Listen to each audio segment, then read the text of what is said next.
చాలామంది అనుకుంటారు అన్నీ నాకే తెలుసు అనుకుంటారు, నేనే అన్నీ అందరికీ చెప్తాను అనుకుంటారు. మనకు తెలిసింది ఎంత అండి? మనకి ఎంత తెలుసు? ఈ విశ్వం గురించి నీకు ఎంత తెలుసు? మానవుని యొక్క శరీరం గురించి నీకు ఎంత తెలుసు?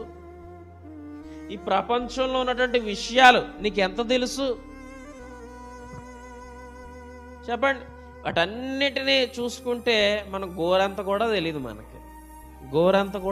మనకి తెలియాల్సింది చాలా ఉంది. నాకు అన్నీ తెలుసు అనేటువంటి వాడిని మార్చడం కంటే, వాడికి చెప్పడం కంటే మూర్ఖుని మార్చడం మేలు అని చెప్తున్నాడు సామెతల గ్రంథకర్త. హల్లెలూయా. ఎందుకు మార్చలేకపోతున్నాడు? వాడు మూర్ఖుడు కాబట్టి. మూర్ఖుడన్నా మార్చొచ్చు, కానీ ఈ నేనే జ్ఞాని అనుకునేటువంటి ఈ గర్వము గలవాడిని మార్చలేవండి. కానీ దేవుడు చెప్తున్నాడు, హృదయ గర్వాన్ని నువ్వు విడిచిపెడితే, నువ్వు తగ్గించుకుంటే నేను నీకు ఘనత